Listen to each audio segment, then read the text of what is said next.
কাকিমা, আমাকে আরেকটু খেতে দাও। আমি সেই কবে থেকে বসে আছি। কাকিমা, কাকাবাবুকে বলো না কিন্তু, না হলে আমাদের এসব করা আর হবে না। জাম্বুরা খেতে খুব মজার।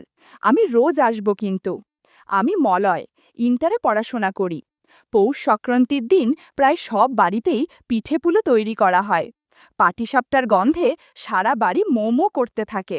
এই পিঠেপুলি পরিচিতদের মধ্যে বিনিময় করে অধিকাংশ বাঙালি পৌষ সংক্রান্তি পালন করে। আমার এক দূর সম্পর্কের কাকিমা অসাধারণ পিঠেপুলি বানাতে পারে। তার হাতে তৈরি খেজুর গুড়ের সুস্বাদু দুধপুলি খাবার জন্য আমি প্রতি বছরেই পৌষ সংক্রান্তির দিন তার বাড়ি যাই। এবছরও ব্যতিক্রম হয়নি। তবে এই বছরের দুধপুলির স্বাদটা সম্পূর্ণ ভিন্ন পেলাম। এই রকমের দুধপুলি আমি জীবনে খাইনি। এই প্রসঙ্গে জানিয়ে রাখি, কাকিমার বয়স এই মুহূর্তে প্রায় ৪৫ বছর, কিন্তু সে এখনও সুন্দরভাবে নিজের যৌবন ধরে রেখেছে, যার ফলে তার বয়স ৩৫ বছরের বেশি মনেও হয় না। কাকিমার ২০ বছর বয়সী একটি অসাধারণ সুন্দরী মেয়ে আছে। মেয়েটির নাম নবনীতা। যদিও নবনীতা আমার খুড়তুতো বোন, অথচ ওর সৌন্দর্য দেখলে আমার মন ভরে যায়। এদিকে কাকিমাকে দেখে মুহূর্তের জন্যেও মনে হয় না নবনীতা তারই মেয়ে। কাকিমার গাছের জাম্বুরা যথেষ্ট বড় আর আকর্ষণীয়, মনে হয় অনেক সুস্বাদুও হবে। প্রায় ১ বছর হলো কাকুকে ব্যবসা সংক্রান্তে প্রায় বাহিরে থাকতে হয়। মনে হয় কাকু তাকে বেশি একটা সময় দিতে পারেন মা। এজন্য ইদানিং কাকিমা যেন আমার দিকে একটু বেশি তাকাতাকি মারার চেষ্টা করছে। কারণ আমি কাকুর অনুপস্থিতিতে যতবারই তার বাড়িতে গেছি, কাকিমা কোনো না কোনো অজুহাতে আমার কাছাকাছি থাকার চেষ্টা করেছে। আমার অবশ্য নবযুবতী নবনীতাকে কল্পনা করি, তাই আমি প্রায়শই ওদের বাড়ি যাচ্ছি। এবং নবনীতা যখনই আমার সামনে বসে আমার সাথে কথা বলে, আমি কামনার দৃষ্টিতে তাকিয়ে থাকি।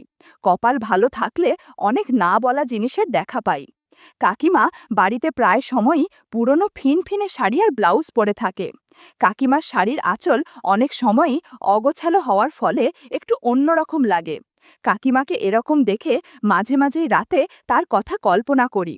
কাকিমার সাথে গল্প করার ইচ্ছে হয়, কিন্তু লোকলজ্জার ভয়ে অনুমতি ও সহমতি ছাড়া আমি নবনেতা অথবা কাকিমা কারোর দিকে এগোবার সাহস পাচ্ছিলাম না।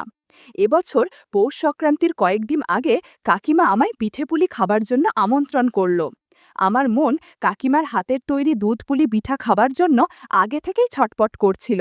তাছাড়া নবনীতাকে দেখার আকর্ষণ তো ছিলই, তাই আমি এক বাক্যে কাকিমার আমন্ত্রণ স্বীকার করে নিলাম। ওই দিন আমি ঠিক সময়ে কাকিমার বাড়ি গেলাম। জানতে পারলাম নবনীতা নাটি তার কোনো এক বান্ধবীর বাড়ি গেছে এবং বিকেলের আগে ফিরবে না। নবনীতাকে দেখার ইচ্ছে পূরণ না হওয়ার ফলে আমার মনটা একটু ভেঙে গেল। কিন্তু তখন আমি ঘুণাক্ষরেও ভাবতে পারিনি এক নতুন বিস্ময় আমার জন্য অপেক্ষা করছে। কাকিমা খুব যত্ন করেই আমায় পিঠে ও পাটিসাপটা পিঠা খাওয়ালো। কিন্তু এই বছর কি হলো, কাকিমার হাতের তৈরি সুস্বাদু দুধপুলি তো পেলাম না। আমি কাকিমাকে জিজ্ঞেস করলাম, কাকিমা, এবছর দুধপুলি বানাওনি? আমায় খেতে দিলে না তো? কাকিমা রহস্যময় হাসি দিয়ে বলল, এবছর আমি তোমায় নতুন রকমের দুধপুলি খাওয়াবো, কিন্তু তার আগে আমি তোমার চোখ বেঁধে দেব এবং নিজে হাতেই তোমায় দুধপুলি খাওয়াবো। এই রকমের সুস্বাদু দুধপুলি তুমি কোনোদিন খাওনি। আমি ভ্যাবাচাকা হয়ে কাকিমার দিকে তাকিয়ে থাকলাম। কাকিমা একটা মোটা কাপড় দিয়ে আমার চোখ বেঁধে দিল, যাতে আমি কিচ্ছু না দেখতে পাই।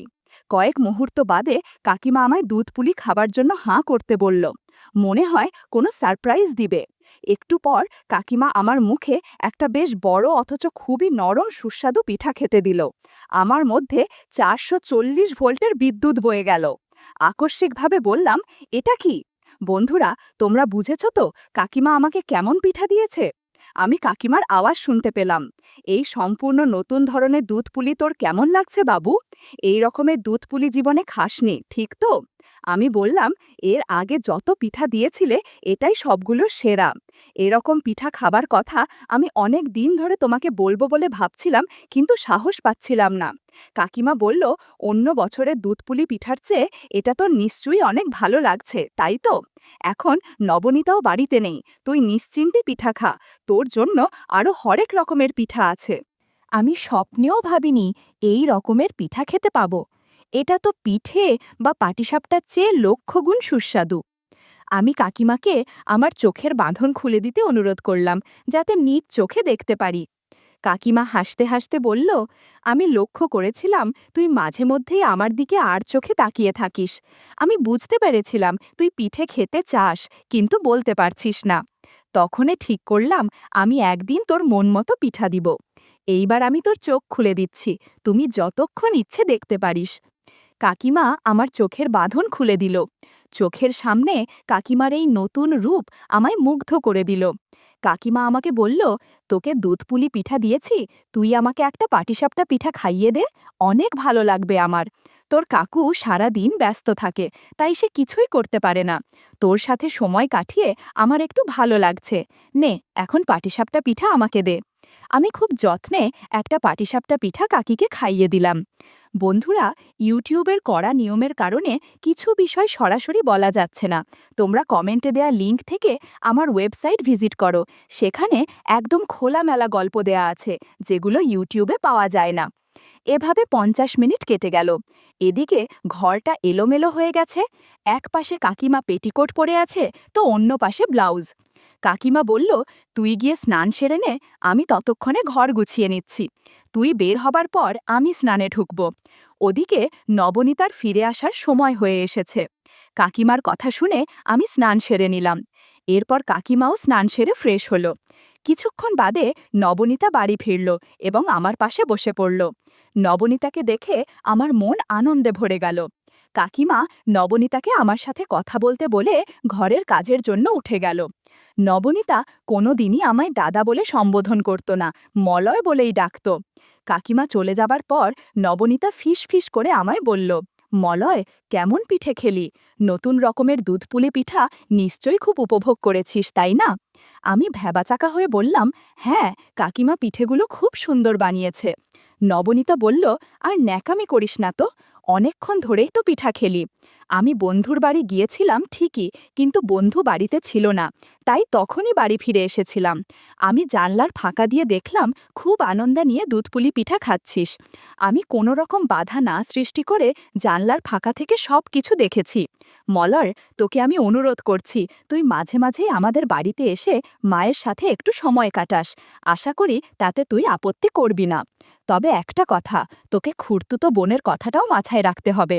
তুই নিশ্চয়ই আমার হাতে দুধপুলি পিঠা খেতে দ্বিধা করবি না।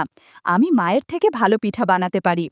প্রথমবার নবনীতার মুখ থেকে এমন কথা শুনে আমি একটু হতবম্ব হয়ে গেছিলাম, তবে সাথে সাথেই নিজেকে সামলে নিয়ে বললাম, নবনীতা, তোর যখন সময় হবে আমাকে বলিস, আমি তখনই চলে আসব। এমন সুযোগ পাওয়া তো ভাগ্যের কথা। সেদিন ওদের সাথে কিছুক্ষণ সময় কাটিয়ে বাড়িতে চলে গেলাম। পরের দিন সকালবেলায় নবনীতা আমায় ফোন করে জানালো, কাকিমা বাপের বাড়ি চলে গেছে, অতএব আমি নির্দ্বিধায় তার বাড়ি যেতে পারি। তবে আসার সময় আমি যেন খানিকটা ভ্যাসলিন আর বিদেশি বেলুন নিয়ে যাই। আমি নবনীতার কথা মতো সব জিনিস নিয়ে তার বাড়িতে হাজির হলাম। ওই দিন নবনীতাকে আমি সম্পূর্ণ ভিন্ন রূপে দেখতে পেলাম। ওই সময় ও কাকিমার একটা নাইটি পরেছিল। নাইটিটা মনে হয় কাকাবাবু কাকিমার জন্য এনেছিলেন, কিন্তু কাকিমা হয়তো এটা আর ব্যবহার করে না। নাইটিটা সিল্কের হালকা রঙের ছিল, যে কারণে আলো ছায়ার উপস্থিতি চোখে বাঁধছিল। নবনীতা আমায় নিয়ে গিয়ে সোফায় বসালো এবং আমার পাশে বসে পড়ল। নবনীতা মুচকি হেসে বলল, সেদিন আমার হাতের পিঠা খেতে পারিসনি, আজ তোর জন্য সুস্বাদু দুধপুলির পিঠা তৈরি রেখেছি, দেখ তো পিঠাগুলো কেমন রে।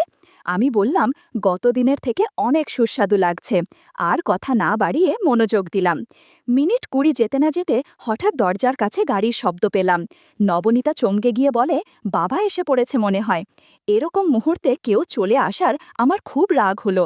তড়িঘড়ি করে আমরা নিজেদের গুছিয়ে নিলাম। এরপর আমি সোফায় গিয়ে বসলাম আর নবনীতা দরজা খুলে দিল। সাধারণত উনি ব্যবসার কাছে দেরি করে ফিরতেন, তাই হঠাৎ এভাবে দুপুরে আসাটা আমাদের কাছে অস্বাভাবিক লাগল। নবনীতা বিস্ময় বলল, বাবা এত তাড়াতাড়ি এলো কেন? আমি শুধু চুপচাপ তাকিয়ে রইলাম। কাকাবাবু ভেতরে ঢুকে আমাদের দিকে ম্লান হেসে বললেন, কি রে মলয়, কবে এলি? আমি বললাম, আজ সকালেই কাকাবাবু। উনি মাথা নেড়ে নিজের ঘরে চলে গেলেন। আমরা ভেবেছিলাম হয়তো ক্লান্ত হয়ে শুয়ে পড়বেন, কিন্তু হঠাৎই দেখি তিনি ফোনে কারোর সঙ্গে অদ্ভুত মিষ্টি গলায় কথা বলছেন। কথাগুলো ঠিক পরিষ্কার শোনা যাচ্ছিল না, তবে একসময় কানে এলো, আরে কালকে তো দেখা হলো না, আজ সন্ধ্যায় যেভাবেই হোক বেরোবো, তোমাকে না দেখে পারছি না। তাছাড়া বাড়িতে এখন ও নেই, আমাদের সুবিধাই হবে। আমি আর নবনীতা দুজনেই একে অপরের দিকে তাকালাম। চোখে চোখে বোঝা গেল আমরা দুজনেই একই জিনিস টের পাচ্ছি। নবনীতার মুখ গম্ভীর হয়ে গেল। সে আমার হাত ধরে টেনে ফিসফিস করে বলল, মলয়, শুনলি বাবা কার সঙ্গে কথা বলছে? আমি বললাম, হ্যাঁ, কিন্তু কিছু বলিস না এখন। আমরা চুপি চুপি বারান্দার পাশে গিয়ে দাঁড়ালাম। সেখান থেকে স্পষ্ট দেখা যাচ্ছিল উনি ফোনে হাঁটাহাঁটি করছেন। মাঝে মাঝে হেসে উঠছেন, আবার গলায় অদ্ভুত কোমল সুর ভেসে আসছে। যে মানুষটা সবসময় গম্ভীর মুখে আমাদের সামনে থাকেন, তাকে এরকমভাবে আগে কখনো দেখিনি। নবনীতা হালকা কাঁপা গলায় বলল, মলয়, মা তোকে নিশ্চয়ই অনেক কিছু বলেছে, কিন্তু বাবার এই দিকটা জানতিস? আমি মাথা নাড়িয়ে বললাম, না রে, একদমই না, আমিও অবাক হচ্ছি। এদিকে কাকাবাবু আমাদের কিছুই টের পাচ্ছেন না। তিনি নিজের ঘরে গিয়ে আয়নায় দাঁড়িয়ে চুল আঁচড়াচ্ছেন, জামা বদলাচ্ছেন। একসময় আলমারি থেকে নতুন শার্ট বের করে আয়নায় দেখে নিলেন, যেন কারোর সঙ্গে দেখা করার জন্যই প্রস্তুতি নিচ্ছেন। কাকিমা একদিকে, নবনীতার অদ্ভুত টান অন্যদিকে, আর এখন কাকাবাবুর এই অদ্ভুত আচরণ, সব মিলিয়ে যেন বাড়িটা রহস্যে ভরে উঠেছে। নবনীতা আমার দিকে ঝুঁকে খুব নিচু গলায় বলল, মলয়, এটা যদি মা জানতে পারে তাহলে কেমন লাগবে ভেবে দেখেছিস? মা হয়তো একেবারে ভেঙে পড়বে। আমি ওর চোখের দিকে তাকিয়ে শুধু বললাম, এই বিষয়টা আপাতত আমাদের মধ্যেই থাকুক, সময় হলে ঠিক বোঝা যাবে কি করতে হবে। কিছুক্ষণ পর কাকাবাবু বাইরে বেরিয়ে গেলেন। কাকাবাবু বের হতেই নবনীতা হঠাৎ আমার দিকে তাকিয়ে বলল, মলয়, বাবাকে এভাবে ছাড়লে হবে না, আমি জানতে চাই উনি আসলে কোথায় যাচ্ছেন। আমি একটু ইতস্তত করছিলাম, কিন্তু কৌতূহলবশত আমি আর না করলাম না। আমার খুব জানতে ইচ্ছে হলো, বাড়িতে এত সুন্দর আকর্ষণীয় বউ রেখে কার সাথে দেখা করতে যাচ্ছেন কাকাবাবু। নবনীতা তাড়াতাড়ি তার স্কুটি বের করল, আর আমি পিছনে বসলাম।